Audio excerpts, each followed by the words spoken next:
તો શિવના દર્શનનો મહિમા છે, શિવને દીપ દર્શનનો મહિમા છે, શિવાલય જવાનો મહિમા છે. એક શ્લોકમાં નાનકડી સુંદર કથા સંભળાવું. બ્રહ્મા બોલે છે, હે નારદ તમ શુણુ મુને શિવાગમન. હે નારદ આપ સાંભળો, કૈલાસ પર્વતે શ્રેષ્ઠ કુબેરસ્ય તપોબલાન, જે ભગવાન મહાદેવનો મિત્ર છે, જે ભગવાન શિવજીનો સખો છે, જેનું નામ કુબેર છે. અને ગઈકાલે પણ કહ્યું હતું, આજે પણ કહું છું, કુબેરના નામથી મહાદેવને બોલાવવામાં આવે તો શંકરજી ખૂબ રાજી થાય છે. રોજ ભગવાન મહાદેવને કુબેરનાથ તરીકે પોકારો, કુબેરેશ્વર મહાદેવ તરીકે પોકારો, તેનો એક અનંત મહિમા છે. બ્રહ્મા કહે છે, સાંભળો નારદ, હું તમને સુંદર કથા કહું, જેમાં શિવ દર્શનનો મહિમા છે, જેમાં દીપ દર્શનનો મહિમા છે, જેમાં મહાપ્રસાદનો મહિમા અને શિવાલય જવાનો મહિમા છે. આ બધો જ મહિમા એક કથાની અંદર સમાયેલો છે. સ્વયં બ્રહ્મા બોલે છે, નારદ નારદ ત્વં શૃણુ મુને શિવાગમન સતમ. બ્રહ્મા બોલે છે, નારદ, કાંપલ નામનો એક નગર હતું. આ નગરમાં યજ્ઞદત્ત નામે એક પવિત્ર બ્રાહ્મણ રહેતા હતા. ધર્મનો પ્રચાર પ્રસાર કરે છે, પરોપકારી બ્રાહ્મણ છે. સંતોષ નામનો શ્રેષ્ઠ ગુણ આ બ્રાહ્મણમાં છે. યજ્ઞો કરે છે, યજ્ઞો કરાવે છે. નામ યજ્ઞદત્ત છે. જેમનું જીવન સેવા પરોપકારથી સુંદર મજાનું પ્રતિષ્ઠિત જીવન છે. રાજા અને પ્રજા જેનો આદર કરે, આવો આ બ્રાહ્મણ છે. નામ યજ્ઞદત્ત છે. કાંપલ નામનું નગર છે. આમ નગરમાં બ્રાહ્મણ વિહાર કરવા નીકળે ને, નગરના માણસો આ પવિત્ર બ્રાહ્મણનું દર્શન કરીને પોતાના જીવનને ધન્ય માને. આવું તો સુંદર તેને જીવન છે. આમ બ્રાહ્મણ દેવ જતા હોય ને તો તેના પગની ધૂળ હોય લોકો મસ્તક ઉપર ચડાવે. તમે જોવો તો ખરા, આવો પવિત્ર બ્રાહ્મણ. અને અનેક એવા બ્રાહ્મણોને મેં જોયા છે. કોઈ નાના માણસને ઘરે કાંઈ પૂજા પાઠ કે કાંઈ હોય ને તો એમ કે, ભાઈ તું મૂંઝાતો નહીં, બધું લઈને હું આવી જઈશ, તારથી થાય એટલું કરજે, બસ. કોઈ શરત નહીં, કોઈ માગણી નહીં, બસ જજમાન ઉપર લાગણી રાખે. આવા બ્રાહ્મણોને ગિરિબાપુ પ્રણામ કરે છે. જજમાનો ઉપર લાગણી રાખે, ભાઈ તું એટલું કરે છે, એટલું ઘણું છે ને, તારે રુદ્રી પાઠ કરવો છે, આવી જશું. ભગવાન સત્યનારાયણની કથા કરવી છે, તારાથી થાય એટલું કરજે, બાકી હું બધું લઈને આવી જઈશ. આવા પવિત્ર બ્રાહ્મણો. યજ્ઞદત્ત બ્રાહ્મણમાં સંતોષ નામનો શ્રેષ્ઠ ગુણ છે. કાંપલ નામના નગરના રાજાને ખબર પડે કે મારા નગરમાં એટલો પવિત્ર બ્રાહ્મણ. રાજા કહે છે કે પ્રજા એનું આદર કરે, તેની પૂજા કરે.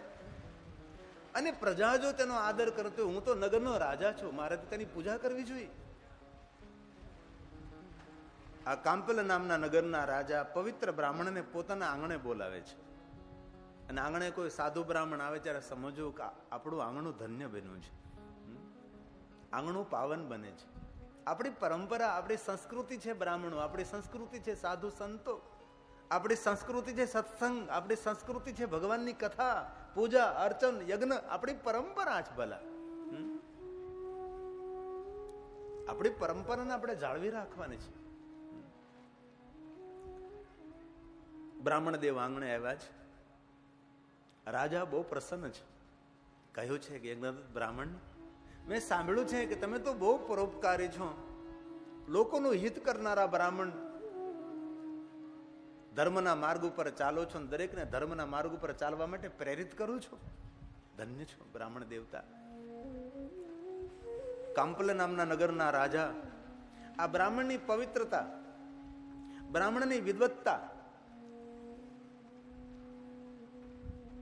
અને તેની સરળતા જોઈ આ રાજા બહુ રાજી થયા છે. બ્રાહ્મણની આરતી ઉતારે છે, પૂજા કરે છે.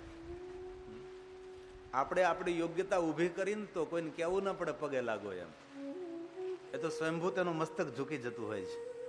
પહેલા તો આપણી યોગ્યતા આપણે ઊભી કરવી પડે છે. અને રાજાએ પ્રસન્ન થઈને આ યજ્ઞદત્ત બ્રાહ્મણને સોનાની અંગૂઠી ભેટમાં આપે છે. આ બ્રાહ્મણ દેવતા સોનું પહેરતા નથી, સોનાની અંગૂઠી સ્વીકારે છે, કુમકુમની બિંદી કરે છે, મસ્તક ઉપર ચડાવે છે. તમારે જો સાધુ બ્રાહ્મણની આદત હોય છે, તમે કાંઈ ભેટ પૂજા આપો ને એટલે તરત માથા ઉપર ચડાવે, માથા પર ચડાવે છે. હું તમને કહું કેટલો આદર આપે છે. રાજાથી સન્માનિત થયા છે યજ્ઞદત્ત બ્રાહ્મણ, અને પોતાના નિવાસ સ્થાને જાય છે.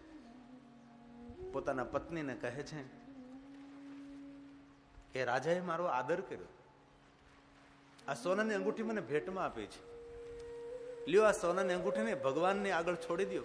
ઘરમાં નાનકડું મંદિર છે જેને દેવસ્થાન કહીએ ને, દરેકના ઘરમાં હોય ને નાનકડા મંદિરો હોય છે, પણ મંદિરોને સ્વસ્થ રાખો, ચોખ્ખા રાખવા ભલામણા. રોજ ભગવાનની સંભાળ લઈ, ભગવાનને જોઈએ, ભગવાનને સરસ શણગાર કરીએ. આપણું મંદિર સુંદર હોવું જોઈએ. પ્રભુને સોનાની અંગૂઠી અર્પણ કરી છે. ભગવાન, તારું કાર્ય કરું છું તેથી મને આ બધું જ મળી રહ્યું છે, બાકી કોણ આદર આપે, કોણ માન આપે, કોણ સન્માન આપે છે? અને આ દુનિયામાં આપણને કોઈ માન સન્માન ન આપતા હોય, આપણા સત્કર્મોનો આદર કરતા હોય છે, આપણા શ્રેષ્ઠ અને સારા જીવનનો આદર થતો હોય છે, માનવમાં રહેલા સદગુણનો આદર થતો હોય છે. હવે આ બ્રાહ્મણ તો કર્મકાંડ કરે છે, તેથી ઘરમાં બહુ રહી શકતા નથી ને. જે લોકો કર્મકાંડ પ્રવૃત્તિ કરતા હોય કે બહુ ઘરમાં ના રહી શકે, દૂર દૂર યજ્ઞો કરવા માટે જવું પડતું હોય છે, દૂર દૂર પૂજા કરાવવા માટે જવું પડતું હોય છે. ધર્મનો પ્રચાર પ્રસાર કરનારા માણસો પોતાના પરિવારને સમય ન આપી શકે, પોતાના ઘરના માણસોને સમય ન આપી શકે, એને વધારે સમય બહાર આપવો પડે છે. તેથી યજ્ઞદત્ત બ્રાહ્મણ પોતાનું ઘર છોડીને વધારે પડતા બહાર રહે છે, કારણ કે ધર્મનો પ્રચાર પ્રસાર કરે છે, યજ્ઞો કરાવે છે, પૂજાપાઠ કરાવે છે. યજ્ઞદત્ત બ્રાહ્મણના એક દીકરો છે જેનું નામ છે ગુણનિધિ. ગુણનિધિ યુવાન છે. આ યુવાન દીકરો શું કરે છે, ક્યાં જાય છે, કોની સાથે રહે છે અને કોની સાથે મિત્રતા છે, એ પિતાને જાણ નથી. પુત્રના જીવનથી પિતા અજાણ છે. એ શું કરે છે, એની માનસિકતા કેવી છે, એ કોની સાથે મિત્રતા ધરાવે છે, તેની વિચારધારા કેવી છે, આ બાપને કાંઈ ખબર નથી. બાપ ધર્મના કાર્યમાં રચોપચો રહે છે, ધર્મના પ્રચાર પ્રસાર માટે વધારેમાં વધારે સમય ધર્મના કાર્યમાં આપે છે, બહાર રહે છે. એક દિન બન્યું એવું, યજ્ઞદત્ત બ્રાહ્મણ કાંપલ નામના નગરમાં આમ જઈ રહ્યા હતા. એમાં કોઈ નગરના યુવકના હાથમાં આંગળીમાં સોનાની અંગૂઠી જોઈ. આ બ્રાહ્મણ કહે, ભાઈ યુવાન, આ તારી પાસે સોનાની અંગૂઠી છે, એ તો મારી છે, રાજાએ મને ભેટમાં આપેલી છે, જો કુમકુમની બિંદી કરેલી છે, નિશાની છે, લાવ, તારી પાસે ક્યાંથી આવી? પેલો નગરનો યુવક કહે, બ્રાહ્મણ દેવતા, સોનાની અંગૂઠી હતી ત્યારે તમારી હતી, હવે તો મારી છે. અરે ભાઈ, તારી કેવી રીતે બની શકે છે? આ તો રાજાએ આપેલી ભેટ છે. નગરનો યુવક કહે છે, બ્રાહ્મણ દેવતા, તમે સાંભળશો ને તો તમને બહુ દુઃખ થશે. અરે ભાઈ, શું વાત છે? તમારો દીકરો ગુણનિધિ. હા, મારો યુવાન દીકરો ગુણનિધિ. એ તો કહું છું, તમારો યુવાન દીકરો ગુણનિધિ. તમારો દીકરો મારી સાથે જુગાર રમતો હતો. બ્રાહ્મણ કહે કે મારો દીકરો જુગાર રમે? જુઠ્ઠું બોલે તું, બદનામ કરવાનો પ્રયાસ કરે છે. પેલો નગરનો યુવક કહે, જુઠ્ઠું બોલવામાં મને કેવો લાભ? બ્રાહ્મણ દેવતા, હું સાચું બોલું છું. તમારો દીકરો જુગાર રમતો હતો, ઘણું બધું ધન હારી ગયો, તમારા ઘરમાંથી ચોરી કરી સોનાની અંગૂઠી લાવ્યો, જુગારમાં છોડીને હું જીતી ગયો, તેથી સોનાની અંગૂઠી મારી છે. બ્રાહ્મણ દેવતા વાત માનવા માટે તૈયાર નથી. યજ્ઞદત્ત કહે છે, જુઠ્ઠું બોલે છે, મારો દીકરો જુગાર ન રમે. અને વધારે પડતો સંતાનો પર ભરોસો એ પણ જીવનને ખતરામાં મૂકે છે. સિંહ ઉપર ભરોસો રખાય, સર્પ ઉપર ભરોસો રખાય, પણ યુવાન દીકરા દીકરી ઉપર બહુ ભરોસો ન રખાય. થોડી કાળજી રાખવી પડે છે. છોકરાના ઘડતર માટે તેને મારવાની જરૂર, ટીપવાની જરૂર નથી, તેને ઘડવાની જરૂર નથી. દીપ પ્રજ્વલિત હોય ને આમ પવન આવતો હોય ને થોડોક આડો હાથ રાખો એટલે કુસંસ્કારનો પવન કોઈ જગ્યાએથી લાગી ન જાય. બસ એટલી કાળજી દીકરાઓ માટે રાખવાની છે, બાકી વધારે કઈ બહુ ધ્યાન રાખવાની જરૂર નથી.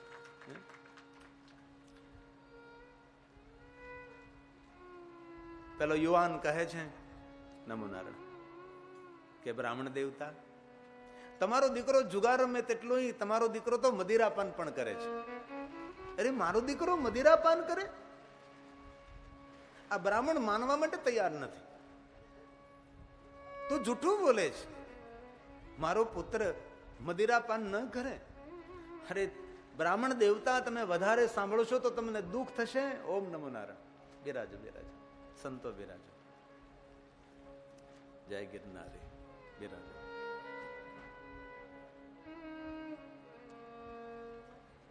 સંત સમાગમ દુર્લભ ભાઈ બિરાજો.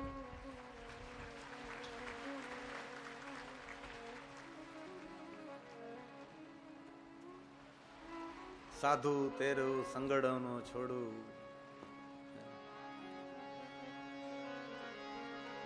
સાધુ તેરો સંગડો ન છોડું, મેરે લાલ લાલ મેરે દિલ મેં સંતો લાગી બેરાગી રામા, જોયું મેં તો જાગી સાધવે સાધુ સાધુ તેરો સંગડો ન છોડું, મેરે લાલ લાલ મેરે દિલ મેં સંતોષ લાગી બેરાગી રામા, જોયું મેં તો જાગી રે, જોયું મેં તો જાગી. યજ્ઞદત્ત બ્રાહ્મણ કહે જુઠ્ઠું બોલે છે, મારો દીકરો જુગાર ના રમે, મદિરાપાન ન કરે. અરે બ્રાહ્મણ દેવ, તમારો દીકરો જુગાર રમે તેટલું નહીં, મદિરાપાન કરે તો માંસાહાર પણ કરે છે. આ બાપ ધ્રુજવા લાગ્યો છે. તમે જોવો તો ખરા, મારો દીકરો રડતી આંખે ધ્રુજતા શરીરે. આ યજ્ઞદત્ત બ્રાહ્મણ પોતાના ઘરે આવે છે. પત્નીને પૂછવા લાગે છે કે ગુણનિધિ ક્યાં ગયો છે.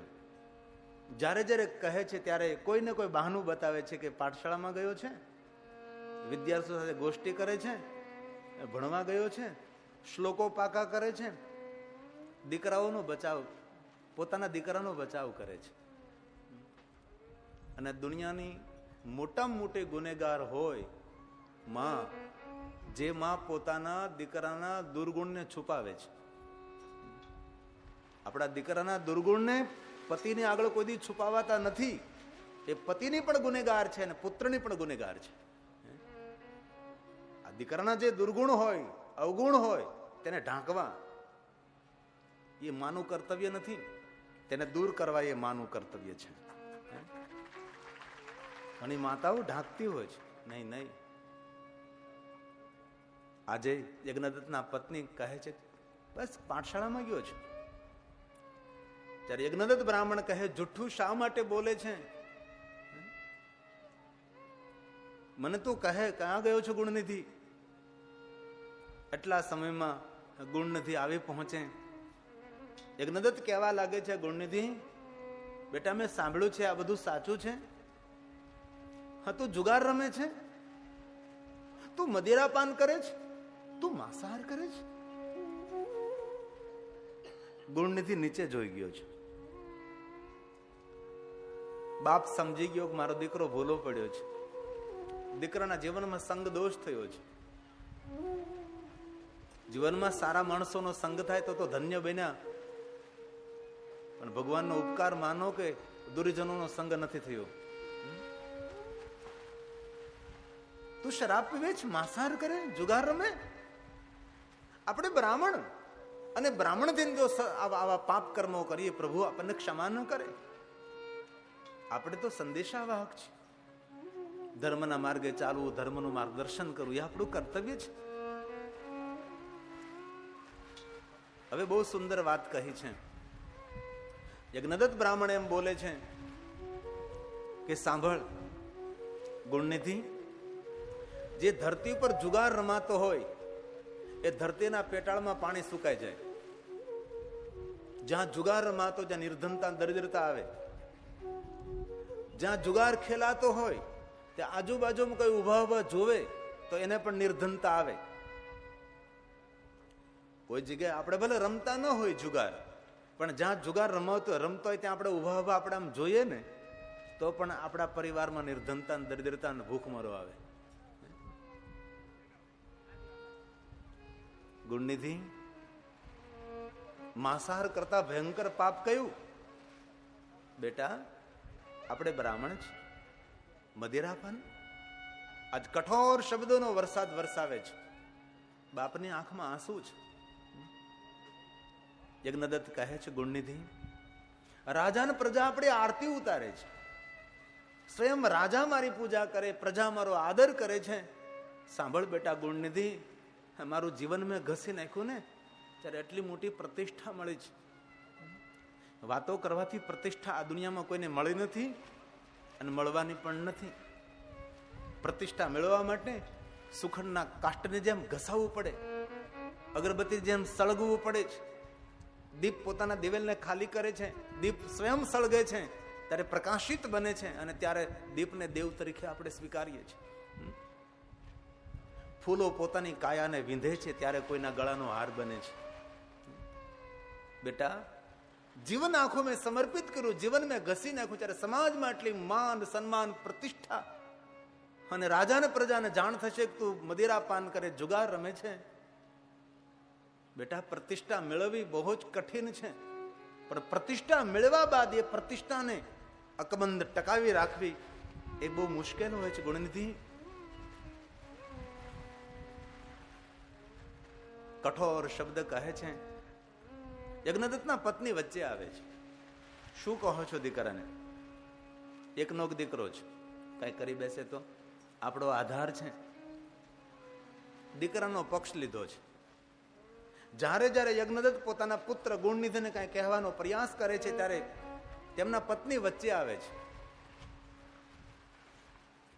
હવે યજ્ઞદત્તને એમ થયું કે આમ નામ ચાલતું રહેશે, રાજાને પ્રજાને ખબર પડે છે કે મારો દીકરો શરાબી જુગારી અને સમાજમાં કેટલી મોટી અપકીર્તિ થશે. અને વિદ્વાન પુરુષો, સજ્જન પુરુષોનો સ્વભાવ હોય છે, એ પોતાના પ્રાણને છોડી શકે છે પણ પોતાની પ્રતિષ્ઠાને કલંકિત ન થવા દે. આ વિદ્વાનોનો સ્વભાવ છે, આ સજ્જનોનો સ્વભાવ છે. અંતે નિર્ણય લીધો યજ્ઞદત્તે કે મારી પત્ની, મારો પુત્ર વાત માનવા માટે તૈયાર ન હોય તો આ પરિવારને મારે છોડી દેવો જોઈએ. જ્ઞાની, વિદ્વાન, ભગવાનનો ભક્ત, પરોપકારી બ્રાહ્મણ પ્રાતકાલે વહેલા ઉભા થાય છે, પોતાનું થોડું સાહિત્ય સાથે લઈ લે છે, વાંચન, પોતાની પૂજા સાથે લઈ લે છે અને ઘર છોડી, ગામ છોડીને યજ્ઞદત્ત બ્રાહ્મણ પોતાના આત્મકલ્યાણ માટે નીકળી જાય છે. આ બ્રાહ્મણ જતો રહે છે. આવી જ કથા શ્રીમદ ભાગવત કથામાં પણ એક કથા આવે છે આત્મદેવ બ્રાહ્મણની. એ પણ પોતાનો પરિવાર છોડીને જતા રહે. યજ્ઞદત્ત બ્રાહ્મણ જતા રહ્યા છે. સવાર પડી, ગુણનિધિ જોયું તો પિતા નથી, નગરમાં જોયું, નગરમાં પણ નથી, આજુબાજુના નગરમાં સંભાળ લીધી, ત્યાં પણ નહીં. ગુણનિધિ સમજી ગયો કે મારો બાપ હવે અમને છોડીને જતો રહ્યો છે. રાજી થયો મનોમન. હવે મને કોઈ કહેનાર નહીં, રોકનાર નહીં, ટોકનાર નહીં, હવે ખુલ્લું મેદાન મળ્યું છે. અને યજ્ઞદત્ત જતા રહ્યા છે. પિતાએ જે મહેનત કરી કરીને જે ઘરમાં ભેગું કર્યું હતું, નામ કેટલું સરસ છે, ગુણનિધિ. એક ગુણ નથી આનામાં. ઘરની બધી સંપત્તિ વેચવા લાગ્યો છે, જુગારમાં, મદિરા પાનમાં. ભગવાન વ્યાસે તો મર્યાદા છોડીને બધું વર્ણન કર્યું છે, પણ એ મર્યાદા આપણે ન છોડી શકીએ એવા બધા જ પાપ કર્મોના માર્ગે આ ગુણનિધિ જવા લાગ્યો છે. અંતે તો ઘરની ચીજ વસ્તુ પણ વેચી, કારણ કે જેને જુગારની આદત પડે, મદિરા પાન કરવાની આદત પડે, નિર્ધનતા દરિદ્રતા સહપરિવાર સાથે તેના ઘરમાં મહેમાન ગતિ કરે, રોજ માટે આવે. હવે તો નાની મોટી ચીજ વસ્તુ પણ વેચી નાખી છે. મદિરા પીધેલી હાલતે, શરાબ પીધેલી હાલતે લથડિયું ખાતો ખાતો દીકરો ઘરે આવે છે. માને કહે છે, માં તારી પાસે કઈ ધન હોય તો મને આપ, મદિરા પાન કરવા માટે મને જરૂર છે. પેલી માં કહે કે બેટા, તારા પિતાએ કેટલી મહેનત કરી, દિવસ રાત એક કરી, એટલો પુરુષાર્થ કર્યો, ઘરમાં આટલી સુવિધા ઊભી કરી, અંતે બધું વેચી નાખ્યું છે. બેટા 3 દિવસથી મેં ભોજન નથી કર્યું, ઘરમાં અન્નનો દાણો નથી, મારી પાસે બેટા કાંઈ નથી. ગુણનિધિ કઈ જુઠ્ઠું બોલે છે? આ તારે કાનમાં જો સોનાની બુટી છે, લાવ મને આપી દે. અરે બેટા, વૃદ્ધાવસ્થા માટે છે. અરે ના કહે છે મને. હાથમાં દંડો લઈને મદિરા પીધેલી હાલત આ ગુણનિધિ પોતાની માને માર મારવા લાગ્યો છે. માથી માર સહન ન થયો, સોનાની બુટી નાની નાની પહેરી હતી, લઈને જતો રહ્યો છે. અંતે માના વસ્ત્રો વેચી નાખ્યા છે. હવે આ માને પોતાની ભૂલ સમજાણી છે કે હું મારા પતિના પક્ષમાં ન રહી, પુત્રના પક્ષમાં રહી. મારા પતિને પણ મેં ગુમાવ્યો અને મારા દીકરાનું જીવન પણ મેં ઝેર કરી દીધું છે. પોતાની ભૂલ પોતાને સમજાય છે, પણ હવે તો બહુ જ મોડું થઈ ગયું હતું. જો સમય અનુસાર આપણી ભૂલ આપણને સમજાય તો સમજો તમે સાવધાન. પણ આ દુનિયામાં સમય અનુસાર કોઈને પોતાની ભૂલ નથી સમજાતી. ઘણું બધું લૂંટાવી બેઠા અને પાછું વળવાનો કોઈ માર્ગ ન હોય ત્યારે આપણી ભૂલ આપણને સમજાતી હોય છે. હવે આ માં દુઃખી થાય છે, મદિરા પીધેલી હાલતે આવે છે, માને માર મારે છે. એક તો પતિનો વિયોગ, ભૂખની પીડા, વૃદ્ધાવસ્થા અને ઉપરથી દીકરાનો ત્રાસ, ચારો તરફથી દુઃખ આ માને ઘેરી વળ્યા છે. અને રોજ મદિરા પીધેલી હાલતે નહીં બોલવાના શબ્દો બોલે, માને માર મારે છે. હવે આને ક્યાં નરકમાં જગ્યા મળે જે માને માર મારે, માનો અનાદર કરે, માતાનું અપમાન કરે છે. અને ઘણા છોકરાઓને આપણે જોઈએ છીએ, માનો અનાદર કરે, માને તરછોડે, એનું અપમાન કરે. અરે માથી મોટું તીર્થ કયું ભલા? બોલો ભલે બીજું બધું, માં તો માં જ. માથી મોટું તીર્થ કયું હોઈ શકે છે? અને બહુ આદરથી સાધુ તરીકે કહું છું, ક્યારે શિવાલયજીને મહાદેવનું દર્શન કરવા ન જઈ શકાય, પણ માને પગે લાગી લ્યો ને તો એ મહાદેવનું દર્શન કહેવાય છે. માં આપણા માટે તીર્થ છે, માં આપણું સદગુરુ સ્થાન છે, માં આપણા માટે બધી જ વસ્તુ માં છે. મને કહેતા થોડોક પણ ખચકાટ ન થાય. આજે એટલી મોટી સંખ્યામાં તમે ભગવાનની કથા સાંભળો છો તો જરૂર માના સંસ્કારો ઉગ્યા છે. તેથી આપ સૌને તો મારા પ્રણામ, પણ આપ સૌની માતાઓને પણ મારા પ્રણામ છે. કારણ કે માએ કોઈને કોઈ રીતે સંસ્કાર આપ્યા છે કે બેટા ભગવાનની કથા સંભળાય, બેટા સાધુ મહાપુરુષોનું દર્શન કરાય, બેટા યજ્ઞોમાં જવાય, મંદિરોએ જવાય, સેવા કરાય, પરોપકાર કરાય.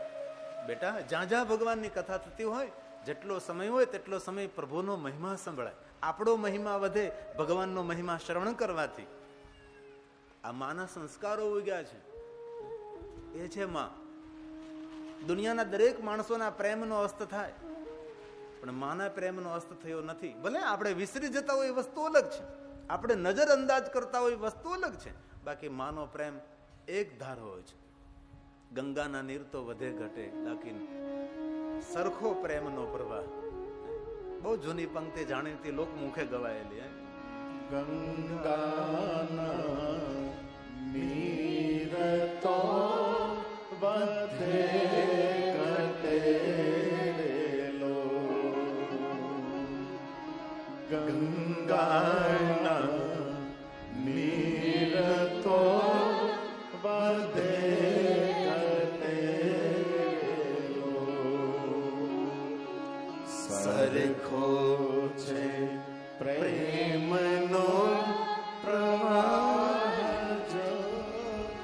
જનની જોડ સખી નહીં જડે રેલો. જનની જોડ સખી નહીં જડે રેલો. એક દીકરો પોતાની માને કહે છે કે માં, તારા કારણે ઘરમાં બહુ ઝઘડા થાય છે, ઘરના ઝઘડાનું કારણ તું છે. માને કહે છે, પત્ની નહીં, માં. તારા લગ્ન નહીં થયા હતા ત્યારે ઘરમાં ઝઘડો થતો હતો, ઝઘડાનું કારણ પત્ની છે કે માં છે? પણ આ દીકરો એમ કહે છે, માં તારા કારણે ઘરની અંદર અશાંતિ બધી જતી, અશાંતિ અશાંતિ, ઝઘડો ઝઘડો. ત્યારે માં કહે છે, બેટા એક કામ કરને, તો મારા કારણે જો ઘરમાં ઝઘડો થતો અશાંતિ હોય તો બેટા તું મારી સાથે આવ, મને વૃદ્ધાશ્રમમાં મૂકી જા. જો તને શાંતિ મળતી હોય, તું સુખેથી રહી શકતો હો તો મને વૃદ્ધાશ્રમમાં છોડી જા. દીકરો જો રાજી થયો કે ન થયો મને ખબર નથી, પણ પત્ની જરૂર રાજી થઈ કે ગયું. ના, પતિ પત્ની બંને આ વૃદ્ધ માને ધ્યાન દેના વૃદ્ધાશ્રમમાં મૂકવા માટે જાય છે. ત્યારે દીકરો કહે છે કે સાહેબ મેનેજર વૃદ્ધાશ્રમના, સાહેબ સારામાં સારી રૂમ હોય મારી મા માટે તમે મને આપો, ભલે મને પૈસા ભરવા પડે, મારી માને મારે વૃદ્ધાશ્રમમાં સારી રીતે મૂકવી છે. ત્યારે પેલા મેનેજરે કહ્યું કે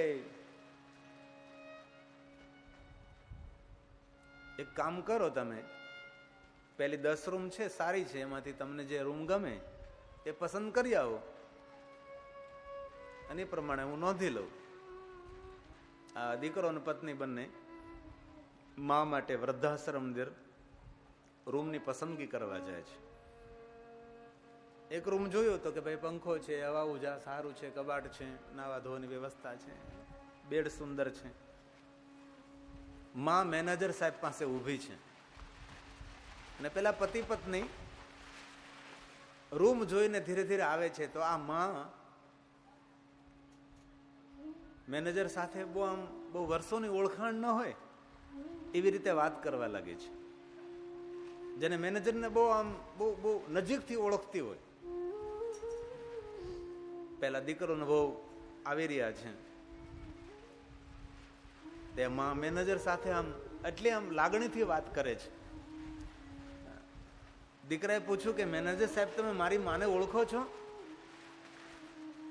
ત્યારે મેનેજર કહે છે, હા ભાઈ, તારી માતાને તો હું 25 વર્ષથી ઓળખું છું, બહુ પરોપકારી છે,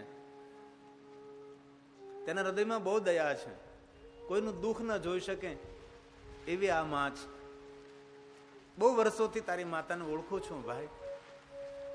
ત્યારે પેલા દીકરાએ પૂછ્યું કે મેનેજર સાહેબ તમે મારી માને કેવી રીતે ઓળખો છો?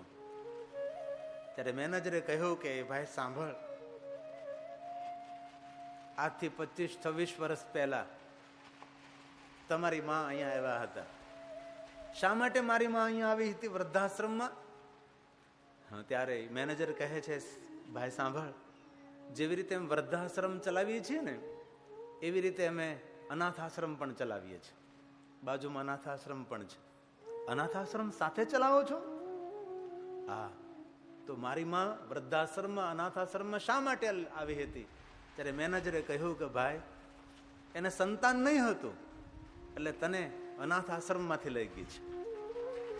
એ આ તારી માં છે, જે અનાથ આશ્રમમાંથી તને ઉઠાવી અને એમના ઘરે લઈ ગઈ, તને પ્રેમ આપ્યો, તને લાગણી આપી, તને મોટાઈ આપી, તને ભણાવ્યો, તને ઉછેર્યો, તને સમાજને લાયક બનાવ્યો, તને કેટલું સુખી કર્યું. અને તું આજે તારી માતાને અહીંયા વૃદ્ધાશ્રમમાં મૂકવા માટે આવ્યો છે.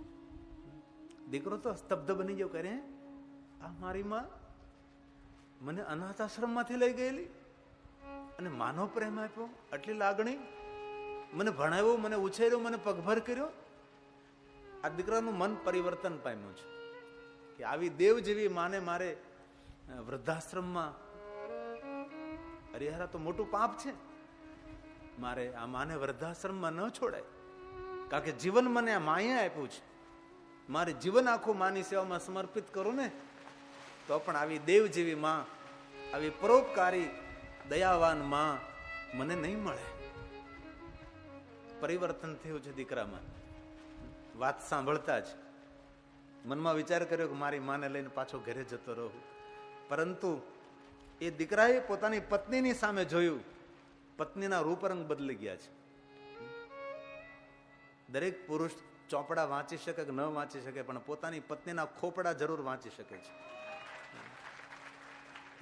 રૂપરંગ જોઈ અને પેલો ડરી ગયો, મનને મનાવી લીધું છે અને હૃદય ઉપર પથ્થરને લગાવી અને મેનેજર સાહેબને કહે છે, મારી માને હાચવજો તમે. કારણ કે પત્નીને અણહાર ઉપરથી તેને ખબર પડી ગઈ કે મારી પત્ની મંજૂર નથી માને પાછી ઘરે લઈ જવા માટે. કારણ કે રૂપરંગ માણસના દેખાય આવે ને, ભલામણ કરે છે. અને પથ્થર હૃદયે માને વૃદ્ધાશ્રમમાં છોડીને આ દીકરો પોતાની પત્ની સાથે જતો રહે છે.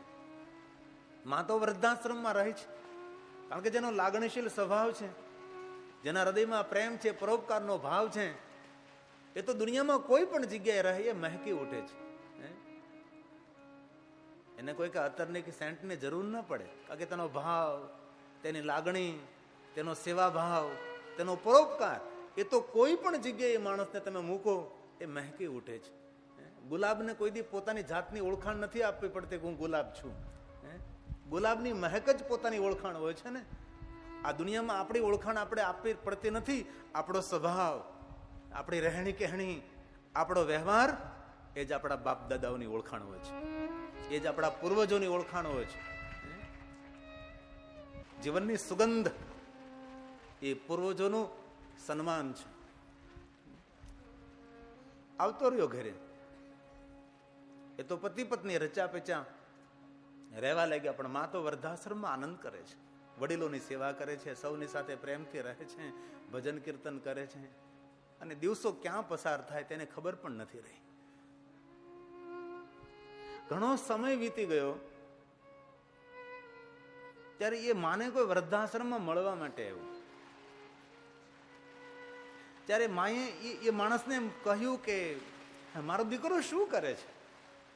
એમની પત્ની સાથે આમ રાજી ખુશીથી આનંદથી રહે છે ને. તે પેલો ભાઈ તો દેખાડા કહેવા લાગ્યો કે માં સાંભળ, જો આ દુનિયા કર્મોથી ચાલે છે. માં, જે દીકરાને તું અનાથાશ્રમમાંથી લઈ ગઈ, તે ઉછેર્યો, તે મોટો કર્યો, એ દીકરા તને શું આપ્યું? વૃદ્ધાશ્રમમાં તને ધકેલી દીધી. તેથી માં સાંભળ, કર્મોના ફળ તો ભોગવવા જ પડે છે. પેલી માં કહે, તું શું કહેવા માંગે છે ભાઈ? મને તું સીધી સીધી વાત કર ને. તો વાત તો એમ છે, સાંભળ માં, તું તારો દીકરો અહીં તને વૃદ્ધાશ્રમમાં છોડીને ગયો ને, અને થોડાક મહિનાઓ થયા તેની પત્ની મરી ગઈ, એકલો થઈ ગયો. અરે મારો દીકરો એકલો થઈ ગયો? તો તેને ભોજનની કેટલી તકલીફ પડતી હોય, તેના ઘરનું કામકાજ કોણ કરતું હોય? અરે ભાઈ, ખરેખર સાચી વાત. હા, આમ તને વૃદ્ધાશ્રમમાં મૂકીને ભગવાને કર્મનું ફળ આપ્યું, એકલો થઈ ગયો છે. મારો દીકરો એકલો રહે છે? એકલો રહે છે એમ નહીં, સાંભળમાં, પાપ કોઈને છોડે નહીં, ભલે હોય. તારા દીકરાને મહિના દોઢ મહિના પહેલા તો લકવા થઈ ગયો છે. એક પગ ખોટો પડી ગયો, હાથ ખોટો પડી ગયો, આંખ ત્રાસી થઈ ગઈ છે, મોઢામાંથી લાળવું પડે છે, મોઢું ઠરડાઈ ગયું છે, કોઈ સેવા કરનાર નથી, ભૂખ અને તરસથી પીડાય છે. કારણ કે આવી દેવ જેવી માને વૃદ્ધાશ્રમમાં મૂકી હું ફળ મળ્યું? દુખી થાય જ તારો દીકરો. પેલી માં કે મારો દીકરો દુખી થાય છે? દોડતી દોડતી મેનેજર સાહેબ પાસે ગઈ. મેનેજર સાહેબ, મારો દીકરો દુખી થાય છે. મેનેજર કે મને ખબર છે માં, હું જાણું છું, પણ તું દયાવાળી છે, મારે તેને દેખાડવું નહોતું, તેની સજા તેને ભોગવવા દેવી છે. નહીં નહીં મેનેજર સાહેબ, એવું નહીં બોલો. દેવ જેવી માને વૃદ્ધાશ્રમમાં છોડી ગયો છે, દુઃખી થવા દેતું એને. નહીં મેનેજર સાહેબ, મારો દીકરો છે, એવું ના બોલો. સાહેબ મારી સાથે હાલો, મને જવું છે મારા દીકરા પાસે. મેનેજર સાથે આવે છે અને માં દોડતી દોડતી દીકરા પાસે આવે છે. દીકરાની હાલત જોઈને માં રડી પડે છે કે બેટા દીકરા, થોડા સમાચાર તો મને મોકલવા જોઈએ ને તારે. માને જોઈને દીકરો રડી પડે છે. રડવું છે પણ રડાતું નથી. અંગ ખોટું પડી ગયું છે, મોઢામાંથી લાળવું આવે છે, આંખ ત્રાસી થઈ ગઈ છે, અંગ ઠરડાઈ ગયું છે, પગ ખોટો પડી ગયો, હાથ ખોટો પડી ગયો છે, કદરૂપો અતિ કુરૂપ બની ગયો છે. જોર જોરથી રુદન કરું પણ અવાજ નથી નીકળતો. રડવું છે, રડાતું નથી. આંખમાંથી આંસુને બહાર નીકળવું છે પણ આંસુ બહાર નીકળી શકતું નથી. માં બાજુમાં બેસી ગઈ છે. બેટા આટલું તું દુઃખી થયો, મને સમાચાર ન મોકલાવ્યા, મને કેળાયું નહીં. ત્યારે મેનેજર બોલે છે, સાંભળ્યું તે? આવી દેવ જેવી માને તો વૃદ્ધાશ્રમમાં મૂકી ગયો, તો પણ તારી માં તારી ખબર પૂછવા આવી છે. ત્યારે માં કહે છે, બેટા દીકરા, મેનેજર જુઠ્ઠું બોલે છે.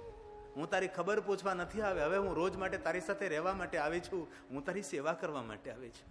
બેટા હું માં છું. એ છે માં. મીઠા મધુને મીઠા મેહુલારેલો,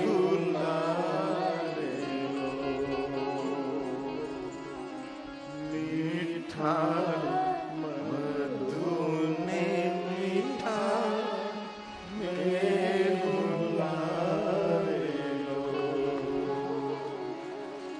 એથી મધુરી મોરી માતને જનની જોડ સખી નહીં જડે રેલો, જનની જોડ સખી નહીં. આ ગુણનિધિ પોતાની માનો અનાદર કરે છે. એક તો પતિનો વિયોગ, ભૂખની પીડા, દીકરાનો ત્રાસ. આ ભૂખ અને તરસથી બેરહેમ માં મૃત્યુ પામે છે. આ દીકરો પોતાની માને અગ્નિ સંસ્કાર આપવા નથી ગયો. એ ગુણનિધિ છે. મોટી મોટી ચોરી કરવા લાગ્યો, ધન લાવવા લાગ્યો, એ ધન જુગારની અંદર લૂંટાવા લાગ્યો છે.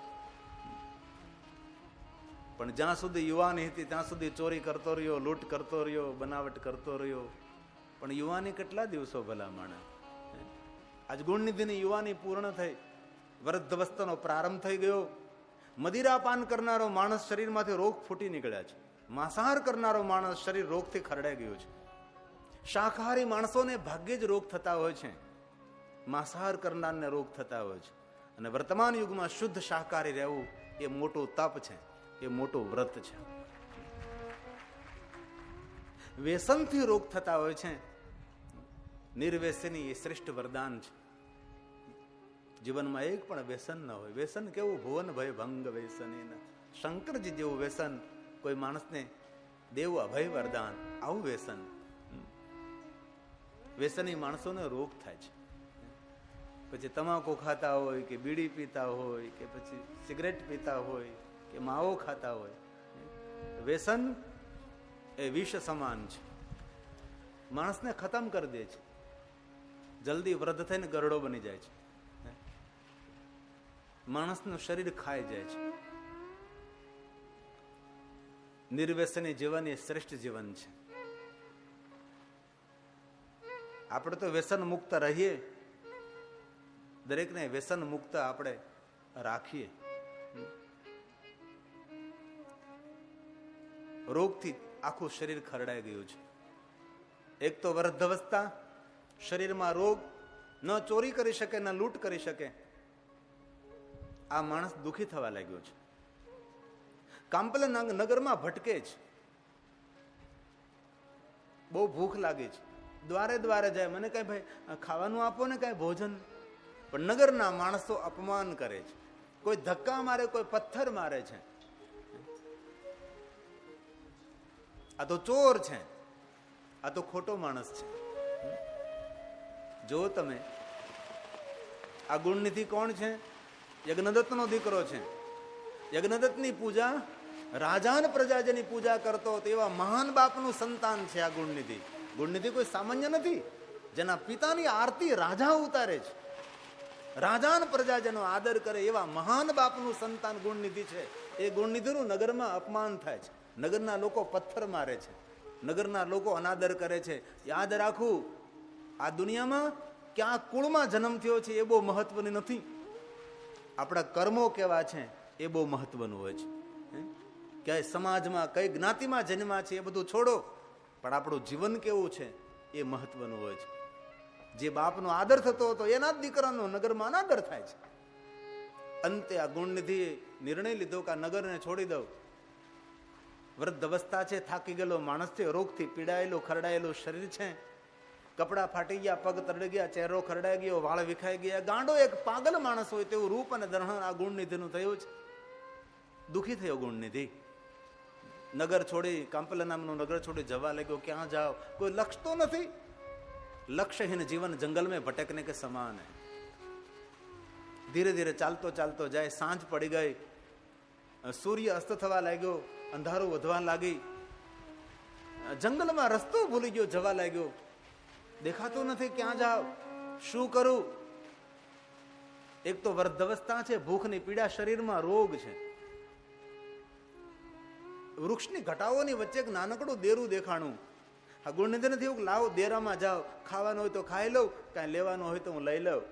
ખાવા પીવાની આશાથી, કોઈ વસ્તુ લેવાની અપેક્ષાથી આ ગુણનિધિ, વૃદ્ધ ગુણનિધિ એ દેરાની નજીક જાય છે. અંદર ભક્તો પૂજા કરે છે. ગુણનિધિને થયું પેલા માણસો જતા રહે, ત્યારબાદ દાવ વૃક્ષની ઘટામાં સંતાઈ ગયો છે. પેલા માણસો પૂજન કરીને જતા રહ્યા છે. ખબર પડે કે જતા રહ્યા, ઢસડાતો વૃદ્ધ અવસ્થા છે, થાકી ગયેલો માણસ છે, દેરાની અંદર ગયો છે. અંધારું છે, દીપ બુજાઈ ગયો છે, દેખાતું નથી કાંઈ. શું કરું? કેવી રીતે હું પ્રકાશ કરું, અંજવાળું કરું? અંધારામાં દેરામાં હાથ ફેરવા છે. આમ તો મૃત વાટો મળે છે, બધી મૃત વાટો ભેગી કરે છે. કપડા પહેરે, એમાં થોડાક આમ ઉતારે છે, કપડાના ટુકડા મૂકે છે. સળગાવવા માટે શું કરું? તો અંધારામાં હાથ ફેરો તો એક જગ્યાએ લોખંડનો ટુકડો મળ્યો, બીજી જગ્યાએ પથ્થર મળ્યો છે.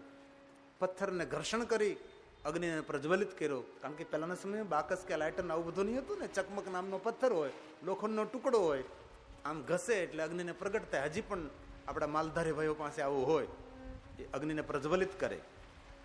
અગ્નિને પ્રજ્વલિત કર્યો, અંજવાળું થયું. સામે ભગવાન શિવજીનું શિવલિંગ છે. ગુણનિધિના મુખમાંથી શબ્દો પ્રગટ થયા કરે, આ કોઈ મંદિર નથી, આ કોઈ દેરું નથી, આ તો સાક્ષાત ભગવાન શિવજીનું શિવાલય છે. કારણ કે બ્રાહ્મણ તો હતો જ, લોહીમાં તો ભળેલું હતું, પણ સંગ દોષ થવાને કારણે આ માણસ રસ્તો ચૂકી ગયેલો. શિવાલય છે, ભગવાન શિવજીનું સ્થાન છે. બહુ ભૂખ લાગી છે. ભગવાન મહાદેવની સામે પ્રસાદ ધરેલો છે, બંને હાથમાં પ્રસાદ લીધો છે. આ મુખમાં મૂકવાની તૈયારી કરે છે. પણ પેલા જે પૂજન કરીને આમ જતા હતા, એમનું ધ્યાન ગયું કે મંદિરમાં કઈ સળગું લાગે છે, એટલું બધું અંજવાળું દેખાય છે. પેલા માણસો પાછા ફરે છે. આ ગુણનિધિને તો ઓળખે છે કે આ ચોર છે. પેલા માણસો બોલવા લાગે, રે તું શિવાલયમાં ચોરી કરવા આવ્યો? ચોર ચોર કરી પકડી મારવા લાગે છે. દીપ સળગતો રહી ગયો, હાથમાં પ્રસાદ રહી ગયો, અને આ ગુણનિધિનું શરીર શાંત થયું. કારણ કે વૃદ્ધ હતો, શરીરમાં રોગ હતા, ભૂખની પીડા હતી, થાકી ગયો હતો માણસ. કારણ કે પાપ માણસને થકવાડી દે ભાઈ. મૃત્યુ થયું. યમના દૂતો હાથમાં બંધનો સાંકળો લઈને આવે છે. ગુણનિધિના જીવને પકડે છે અને કહે છે, એલા અમે તને બ્રાહ્મણને ઘરે જન્મ આપ્યો, એક સત્કર્મ ન કર્યું? તે તો યાદ ન રાખ્યું, પણ કમસે કમ તને માનવ જન્મ મળ્યો એ પણ તે યાદ ન રાખ્યું? એટલા તો પાપ કર્મો તે કર્યા છે. તને ઢસડતા યમપુરીમાં લઈ જઈશું. અનેક પ્રકારના નરકોની યાતના તારે સહન કરવાની રહી. આમ લઈ જવાની તૈયારી કરે છે. ત્યાં તો શિવજીને કૈલાસમાં જાણ થઈ. ભગવાન મહાદેવજી શાંતાકારમ શિખર શયનમ શિષ્ય મંદાગ્નિ ધારી ભાલ ચંદ્ર તેલોચ. ભગવાન શંકરજી પોતાના ગણોને કે ગણો અહીંયા આવો, કહે મહાદેવ માન સન્માન સાથે ગુણનિધિને કૈલાસમાં લઈ આવો. બાલમાં ભસ્મના ત્રિપુંડ છે, કાનમાં કુંડલ છે, ગળામાં રુદ્રાક્ષની માલાઓ છે, ડમરું છે, હાથમાં ત્રિશુલ છે, મૃગ ચર્મ ધારણ કરેલા શંકરના ગણો શંકર ભગવાન જેવા લાગે. હર હર મહાદેવ નો નાદ કરતા આકાંક્ષ માર્ગે આવે. લલકાર કરે દૂતો જીવને છોડી દો, અમે કૈલાસમાં લઈ જઈશું. યમદૂતો કહે તમારી કઈ ભૂલ થાય છે, આને તો એટલા બધા પાપ કર્મો કર્યા છે કે પાપની સજા આપવા માટે આના માટે અમે તો ચિંતન કરીએ કે કઈ આને ભયંકર સજા કરીએ. મહાદેવની આજ્ઞા છે, શિવ આજ્ઞાનું ઉલ્લંઘન ન થાય. લાવો ગુણનિધિના જીવને સોંપી દીધો શિવદૂતો શિવ ગણોને. શિવ ગણો ગુણનિધિના જીવને લઈને કૈલાસમાં જાય છે. ગણો કહે છે ગુણનિધિ શું જોવે છે? આ શિવલોક છે, મહાદેવ બિરાજે છે, જા ભગવાન મહાદેવનું દર્શન કર. ગુણનિધિ મહાદેવની પાસે જાય છે. ભગવાન મહાદેવને કહે છે ભગવાન મહાદેવ, યમના બંધનમાંથી મને છોડાયો, નરકમાં પડતો અટકાયો મને ભગવાન, દુઃખમાંથી ઉગારી લીધો મને. મહાદેવ આ શિવલોક, આ કૈલાસ, આ મહાદેવ તમારું દર્શન મારું ક્યાં જન્મનું પુણ્ય છે? શંકરજી કે તારા કોઈ જન્મનું પુણ્ય નથી, તો મને કૈલાસ, મને તમારું દર્શન. ભગવાન મહાદેવ કહે છે ગુણનિધિ સાંભળ, તે તો કોઈ પુણ્ય નથી કર્યું, પરંતુ તારા પિતા જે યજ્ઞદત્ત હતા ને એ બહુ પરોપકારી હતા. તારા પિતાના પુણ્યના ફલ સ્વરૂપે અંત સમયે તો શિવાલય પહોંચી ગયો. એ તારા બાપનું પુણ્ય હતું, તારા પિતાનું પુણ્ય હતું, અને તારા બાપના પિતાના પુણ્યને કારણે અંત સમયે તો શિવાલય આવ્યો. હવે સાંભળતું, હવે શંકર ભગવાન બોલે છે, ધ્યાન દેજો થોડી મિનિટો માટે. મહાદેવ બોલે છે ગુણનિધિ સાંભળ, તું શિવાલય પહોંચી ગયો. આ દુનિયાનો પાપીમાં પાપી માણસો જેને દુનિયાનો એક પણ પાપ ન છોડ્યું હોય ગુણનિધિ, એવો પાપી માનવ મનમાં સંકલ્પ કરે કે મારે શિવાલય જવું છે, તને એક જન્મ નહીં હજારો જન્મના પાપમાંથી હું તને મુક્ત કરું છું. સંકલ્પ કરવા માત્રથી મને શિવાલય જવું છે. અંત સમય તું શિવાલય પહોંચી ગયો ગુણનિધિ. હે ગુણનિધિ હવે સાંભળ, શિવાલય આવી અને તે મને દીપ દર્શન કરાવ્યું. હવે સાંભળ ગુણનિધિ, મારા શિવાલય કોઈ આવે છે અને મને દીપ અર્પણ કરે છે, એના એક જન્મ નહીં હજારો જન્મમાં જ્ઞાન રૂપી હું અંજવાળું કરી દઉં છું, જ્ઞાન રૂપી હું તને પ્રકાશ આપું છું. તે મને શિવાલયમાં આવીને તે મને દીપ પ્રજ્વલિત કર્યો છે. હજી સાંભળ ગુણનિધિ, ગુણનિધિ આ તારા પિતાના પુણ્યના ફલ સ્વરૂપે તને આ બધું મળ્યું છે, તારા બાપના પુણ્ય છે. અને આપણી ઉપસ્થિતિ એટલી મોટી કથામાં છે, આપણે ભગવાનના માર્ગે જઈ રહ્યા છે, એ આપણું તો જરૂર પૂર્વજન્મનું પુણ્ય હોય, પણ આપણા પૂર્વજોના પુણ્ય ભેગા થયા હોય ને ત્યારે આ માર્ગ મળે છે, બાકી હવને નથી મળતો. ભલા માણા, તમારી માતાનું પુણ્ય હોય, આપના પિતાનું પુણ્ય હોય, પૂર્વજોનું પુણ્ય હોય, ત્યારે આ ભગવત માર્ગ સાચો અને શ્રેષ્ઠ માર્ગ આપણને મળતો હોય છે. બાકી માણસો અટવાઈ જાય છે, રસ્તા શોધા જડતા નથી, દુખી દુખી દુખી દુખી દુખી. હવે મહાદેવ બોલે છે ગુણનિધિ, શિવાલયમાં તું આવી પહોંચો, દીપ દર્શન કરાવ્યું, મારો પ્રસાદ તે હાથમાં લીધો. સાંભળ ગુણનિધિ, મારો પ્રસાદ કોઈ હાથમાં લઈને મુખમાં મૂકે, ફલમ વક્તો શકનોમી, તેના ફલનું વર્ણન હું ન કરી શકું.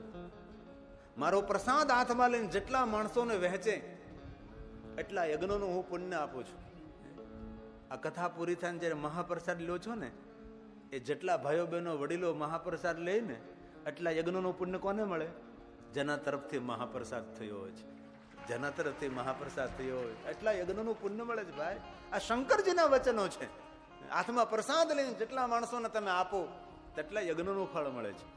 ગુણનિધિ, મારો પ્રસાદ, મારું નૈવેદ્ય કોઈ મસ્તક ઉપર ધારણ કરે છે, તેને ગંગા નદીમાં સ્નાન કરવાનું ફળ આપું છું. હે ગુણનિધિ હવે સાંભળ, દુનિયાનો પાપીમાં પાપી માનવ હોય, મારો પ્રસાદના મુખમાં મૂકે, મારો પ્રસાદના મસ્તક ઉપર ધારણ કરે, મારા પ્રસાદનું દર્શન કરવા માત્રથી હું એમને કૈલાસ ધામ આપું, હું તને શિવલોક આપું છું. અંત સમયે તે મારો પ્રસાદ હાથમાં લીધો છે. તે મુખમાં ન મૂક્યો, મસ્તક ઉપર ન ધારણ કર્યો, પણ મારો પ્રસાદ તે હાથમાં લીધો. તારા પુણ્યનો મહિમા કોણ ગાઈ શકે? તું મારી પાસે કઈ વરદાન માંગ હવે. ત્યારે ગુણનિધિ કહે છે, આ તો મારા પિતાના પુણ્ય હતા, તેથી મને ભગવાન, હે મહાદેવ, આપનું સ્થાન મળ્યું, આપનું દર્શન થયું, માગવાનો કયો અધિકાર મારો ભગવાન? નહીં તું માગ. હવે ગુણનિધિ કહે છે, ભગવાન, જો મારા પર તમે પ્રસન્ન હો તો મને એક વરદાન આપો. અરે માગ તું. હવે આ ગુણનિધિ વરદાન માગે. થોડી મિનિટો માટે ધ્યાન આપજો. ગુણનિધિ મહાદેવને કહે છે કે મહાદેવ, મને એકવાર માનવ અવતાર આપો, મારે મૃત્યુ લોકમાં જવું છે. શા માટે? મહાદેવ, મૃત્યુ લોકમાં મારા જેવા અનેક ગુણનિધિઓ છે કે જેને તમારા દર્શનની ખબર નથી, જેને દીપ દર્શનની ખબર નથી, જેને તમારા નૈવેદ્યની ખબર નથી. મહાદેવ, મને એકવાર અવસર આપો, મને મૃત્યુ લોકમાં મને મોકલાવો. મારા જેવા અનેક ગુણનિધિઓનો મારે ઉદ્ધાર કરવો છે. મને એકવાર અવસર આપો, મને ધરતી પર મોકલો, મને માનવ અવતાર આપો. શંકર ભગવાન આ ગુણનિધિને માનવ અવતાર આપે છે અને મૃત્યુ લોકમાં આવે છે. કલંગી દેશનો રાજા અરિદમ, રાજાને ઘેરે જન્મ થાય છે રાજકુંવર તરીકે, જેનું નામ દમ રહે છે. જેવો માનવ અવતાર મળે એટલું જરૂરી નથી, પણ સંસ્કારી માતા પિતાને પેટ માનવ અવતાર મળે એ બહુ જરૂરી હોય છે. સારા કુળમાં જ્યાં સંસ્કાર હોય, જ્યાં ભગવાનની ભક્તિ હોય, જ્યાં પરોપકાર હોય, જ્યાં સેવા હોય, એવા સારા કુળમાં જન્મ મળે એ બહુ મહત્વનું હોય છે. રાજાને ઘરે જન્મ થયો, રાજકુંવર તરીકે નામ દમ રહ્યું છે. સમય જતા શું વાર લાગે, દમ યુવાન થયો, પિતાની વૃદ્ધાવસ્થા આવી અને પિતાની રાજગાદી દમને મળે છે. ને કલંગી દેશનો રાજા બન્યો છે દમ. અને રાજા બન્યો એટલે યાદ આવ્યું કે આ ધરતી પર હું શા માટે આવ્યો છું? શિવનું કાર્ય કરવા માટે આવ્યો છું. પોતાના રાજ્યની સંપત્તિ શિવજીને અર્પણ કરવા લાગ્યો. જે નગરમાં શિવાલય ન હતા, નગરમાં શિવાલયો નિર્માણ કરવા લાગ્યો. જે શિવાલયો જર્જરિત થયા હતા, એ શિવાલયનો જીર્ણોદ્ધાર કરવા લાગ્યો. જે શિવાલયોમાં દીપમાળા નહીં થતી, ત્યાં દીપમાળા પ્રજ્વલિત કરવા લાગ્યો. જે શિવાલયોમાં નૈવેદ્યની વહેંચણી નહીં થતી હતી, પ્રસાદની વહેંચણી નહીં થતી હતી, ત્યાં પોતાના રાજ્ય તરફથી પ્રસાદ વહેંચવા લાગ્યો છે. નગરે નગરે, મહાનગરે, ફળિયે ફળિયે, હેરીએ હેરીએ, મોહલ્લે મોહલ્લે, ઘરે ઘરે જઈ જઈ લોકોને શિવનો મહિમા સમજાવવા લાગ્યો છે. પૂરું જીવન ભગવાન શિવને અર્પણ કરી દીધું. રાજ્યની સંપત્તિ મહાદેવને અર્પણ કરી દીધી છે. પોતાનો તન, પોતાનું મન, પોતાનું સર્વ ધન ભગવાન શંકરને અર્પણ કરી દીધું. જીવન આખું ભગવાન શિવનું કાર્ય કર્યું છે. નગર નગર, ઘરે ઘરે જઈ જઈને લોકોને શિવ તરફ લઈ જવા લાગ્યો છે. શિવાલયોમાં દીપમાળા, પ્રસાદ, શિવાલયોમાં જય જયકાર, આરતી થવા લાગી, શિવાલયોનો જીર્ણોદ્ધાર કરવા લાગ્યો. પૂરું જીવન મહાદેવને અર્પણ કર્યું છે. અને આ દમની વૃદ્ધાવસ્થા આવી ગઈ છે, છેલ્લો શ્વાસ.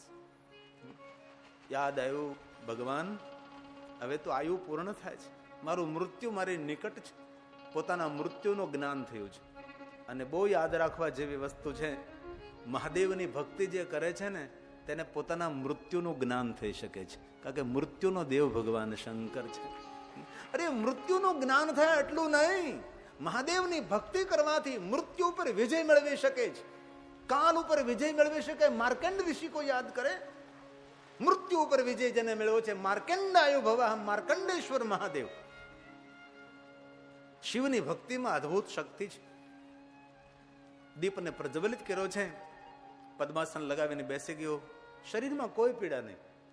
અને બહુ યાદ રાખવા જેવી વસ્તુ, મહાદેવની ભક્તિ કરે ને તેને મૃત્યુની પીડા ભોગવવી પડતી નથી. બાકી મૃત્યુની પીડા આટલી ભયાનક હોય છે, અસહ્ય પીડા હોય છે.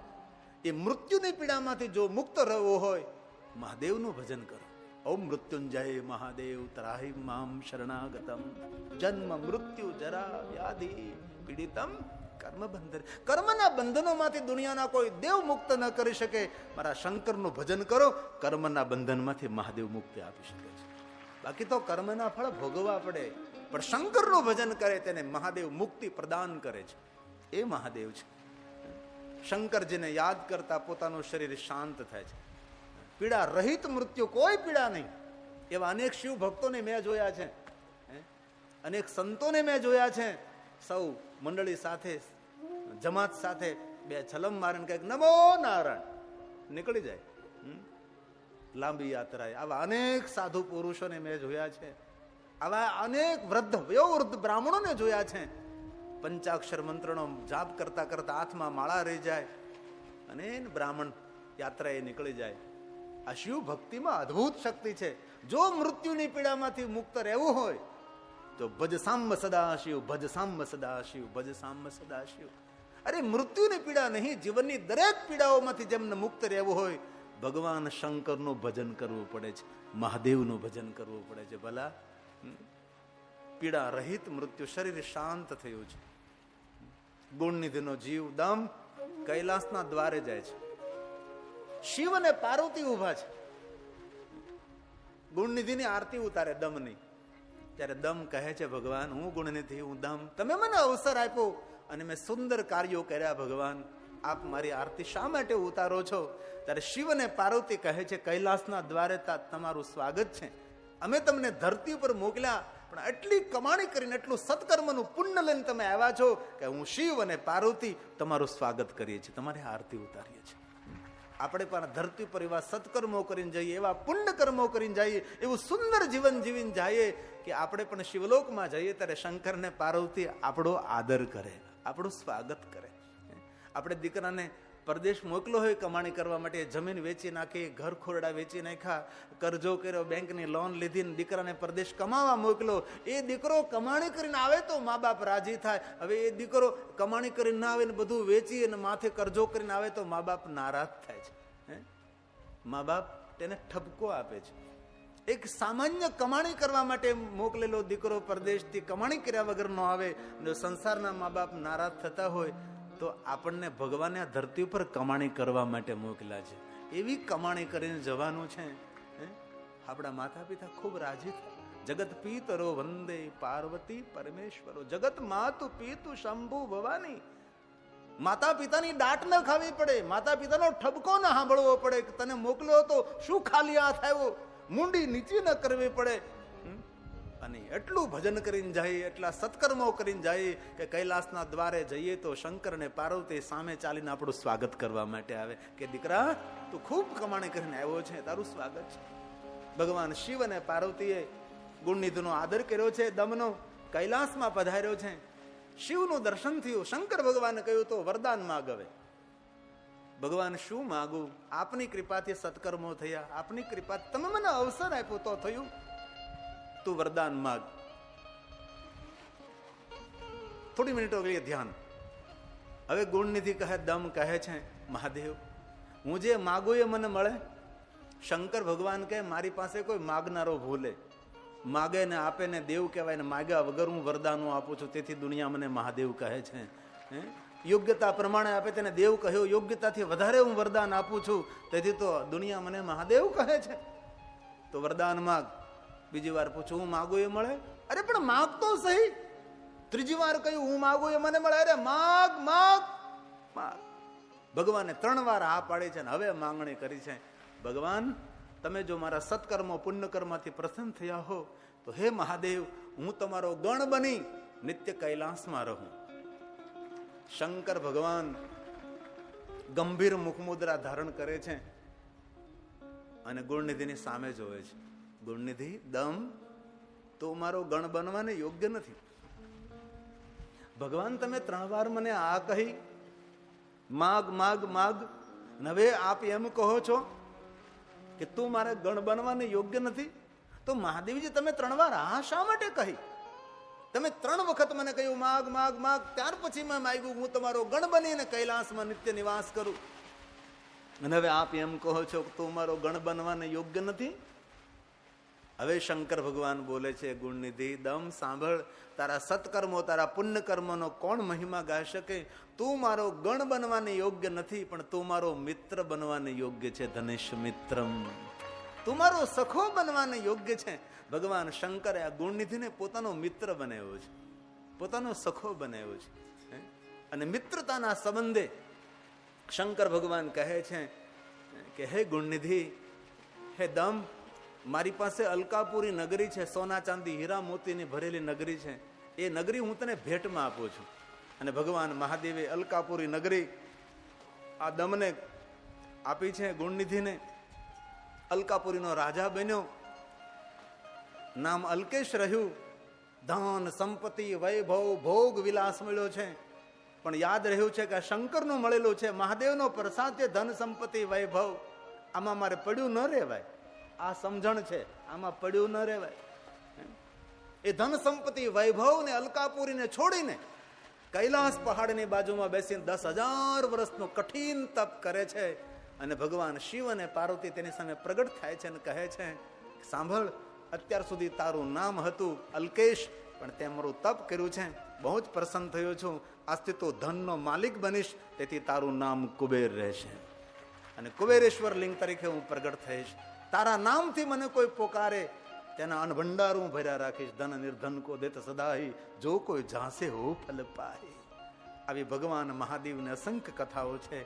બ્રહ્મા નારદને કહે છે કે હે નારદ, જે કોઈ કુબેરના જીવન ચરિત્રની કથાનું શ્રવણ કરે છે, જે કોઈ ભગવાન શિવજીના શિવાલય દર્શન કરવા જાય છે, જે કોઈ ભગવાન શિવને નૈવેદ્ય અર્પણ કરે છે, આ કથાનું જે શ્રવણ કરે છે તેને ધન પ્રાપ્ત થશે, નિર્ધનતા તેની દૂર થશે અને શિવની કૃપા તેના પર પૂર્ણ રીતે ઉતરે, એવું મહાત્માએ કહી અને અસંખ્ય અવતારોની કથા કહી છે.